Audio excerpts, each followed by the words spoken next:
The Democratic governor of New Jersey, Mikey Sherrill, revealing that a software glitch had added over 6,000 non-citizens to the state's voter rolls.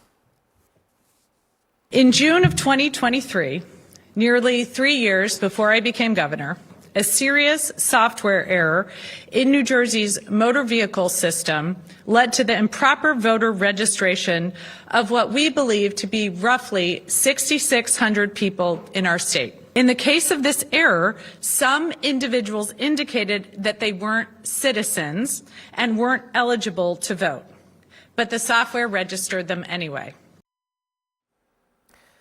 The governor said that about 400 of those people cast ballots, but there's no evidence at this time that any elections were swayed. She made the surprise disclosure just days after President Trump's address to the nation, where he claimed that hundreds of thousands of non-citizens are on the rolls across the country. Sherrill promised accountability and said that the vendor responsible for the system is being replaced. She also took a swipe at the president. As the Trump administration tries to weaponize elections for political gain, I am ensuring that we protect our elections. Let me be clear. Donald Trump has zero credibility on the issue of election integrity. The White House obviously seized on the news to help push Trump's voter ID bill, writing, quote, "Democrat glitch registers thousands of non-citizens to vote. Another reason to pass the Save America Act." This is obviously not a great situation. She acknowledged that. But it also doesn't demonstrate that there's widespread voter fraud in New Jersey or anywhere. In New Jersey? 6,600 non-citizens made it onto the voter rolls. That's okay. To me, is pretty widespread voter fraud. That's widespread? Yeah, I think it'd be pretty bad if one person who's not a legal citizen in the United States. What's the number of registered voters in the state? Do you know? New Jersey spends $60 billion over that overall on its budget. So I think if we're seeing... Yeah, but I mean, you just said it's widespread.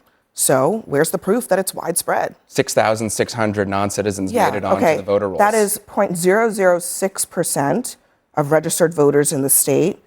Mikey Sherrill, she won her I don't think it invalidates her election. She won her election by 500,000 votes. There were 3.3 million ballots cast in that election. 400 ineligible voters, let's say, because we don't even know, let's say they all voted for her, which maybe they did. Yeah, it still wouldn't invalidate the election. That would be about 1/100% of all the votes cast. Yeah. Widespread? Yeah, 6,600 non-citizens made it onto the voter rolls. That's pretty bad. I think. Hold on, widespread? Yeah. 6,600 people who were inadvertently registered to vote. The vast majority of them never cast a ballot, and you're calling 400 maybe ballots cast by people who were registered as Republicans, as Democrats, as independents, as widespread in a state where there are 6.8 million registered voters? Yeah, I'm with the governor of New Jersey on this. I think it's a pretty big problem. That math doesn't math, Jesse. Well, I didn't say it invalidated Mikey Sherrill's election result. I didn't say you said that, but I also dispute the idea that there's any proof that this is widespread. I think there are thousands of non-citizens on the voter rolls in New Jersey, and I'm pretty concerned about that. I would call it a widespread problem. I think the bigger problem here is that... What's your definition of widespread, by the way? Is it 1%? Is it 2%? I don't know, more than 100? I think it's a big problem. What's yours? What's your tolerance for this? Hold on. This is not about tolerance. This is about, is it widespread or is it something that is relatively rare, You're pounding him over the word widespread. I just would ask you, Scott, what is your tolerance for any fraud at all? Is it widespread? Absolutely. Over 6,000 people. What is your bar for widespread? And she said, my bar is I want no tolerance. Okay. I have zero tolerance. So what is your tolerance for American citizens? By the way, this isn't the only place this is happening. What is your tolerance for American citizens whose valid voter registrations are invalidated by incorrect databases? What's your tolerance for that? I don't have tolerance for any mistakes in the electoral system, including putting non-citizens on the rolls. So then why are we not keeping the same energy for that as we are for this? I do have energy. As you know, I've come out here and long argued that every time we don't clean up the voter rolls, that every time a non-citizen makes it onto the voter rolls, it invalidates some legal person's vote. What about when an American is not allowed to vote when they are eligible to vote? I don't have any tolerance for that either. An American citizen should be allowed to vote. But American citizens are invalidated when illegal aliens then with the are glitched onto the system? Using a system that a federal judge recently found was actively removing U.S. citizens from the voter rolls based on inaccurate information. Why are you comfortable with that system being used to check the voter rolls. This is a convenient deflection for you. This is the worst possible story that could happen for Democrats right now regarding the debate over the SAVE Act. 6,600 illegal aliens on the rolls in New Jersey that you know about. Can I tell you why I think this conversation is wrong? Because, first of all, this is not the worst possible conversation. This is actually a very good conversation for Democrats because Mikey Sherrill did exactly the right thing.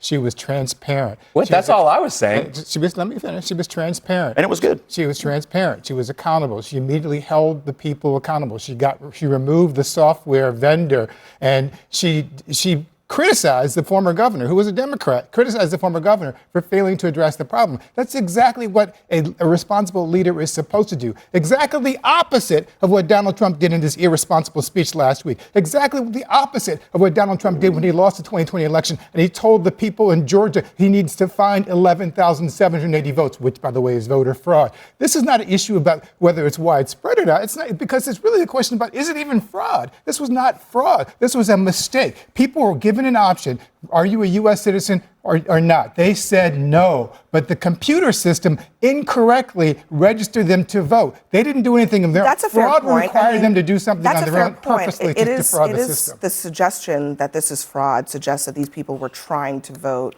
when they 400 knew of that them they did. I think fraud. Exactly. Hold on. But let's be honest. I mean, sometimes, listen, there's been a lot of work done on situations like this. And going back, state by state, you can go state by state. There have been cases that have looked at it. They found, maybe a couple of dozen cases over the course of 10 years, 20 years. Sometimes what happens is that when state systems are incorrect, people receive information and they are confused. But they're not voting because this is a great they're point. not voting because they're trying to defraud the system. They might have cast a ballot because they just weren't aware that they were incorrectly put on the voter roll. They weren't aware that they weren't a citizen of the United States? No, They but the question said is, in this instance that they weren't citizens. They were still is this accurately described as fraud when none of these people tried to register to vote? Yes, They because cast ballots. 400 of them cast ballots. They had to actively go do that. I assume no one voted in their name. Maybe they did. I don't know. But they actively cast a ballot. Did they not? What I want to, An illegal alien gets put on the rolls, however they got there, and cast a ballot. I mean, but you acknowledge that some people might actually be confused, because this has come up in courts before, where some people who are ineligible to vote are not aware that they're ineligible to vote. Guys, widespread waste, fraud, and abuse doesn't require malice. It can be a product of government incompetence. That's my point from earlier. Okay, that's a fair. I mean, you raised the issue. That's why I said the state of New Jersey spends $60 billion annual. Surely there's a gazillion other examples. I think it's a fair point that it can be due to the government just being dumb about some of these things or making mistakes. But again, I do think it's whether it is widespread or not matters. I do think that the numbers actually matter, because if the argument is that this is so widespread that you need to override the state's constitutional rights to run their elections, then you have to actually prove that that's National actually voter ID is an 80% favorable issue. The numbers don't prove this conversation of widespread. Language matters. Saying widespread and fraud, it matters when, to the point that you were making and that you were making, if folks were being honest about the fact that they are not citizens, and yet it was a mistake on behalf of the actual machines, and then the Democrat in office took accountability for it, this is actually modeling making sure that our elections are safe and fair. But what is happening is, in order to ram through the SAVE Act, in order to sow this discord, let me actually finish, to sow this discord that for some reason there's this quote unquote widespread voter fraud in this country, the Republicans, Donald Trump leading this, is taking this honest mistake that Democrats, again, are cleaning up. He's correcting the mistake. In order to push their agenda. You are making the argument that because the governor corrected her mistake. She absolutely did. She did a good job of it. But the president's argument about that there's a widespread problem here is clearly to ram through the SAVE Act that is actually unfair to many American people. Clearly, it's a credible argument because this mistake was in place. All right, we're going to leave it there.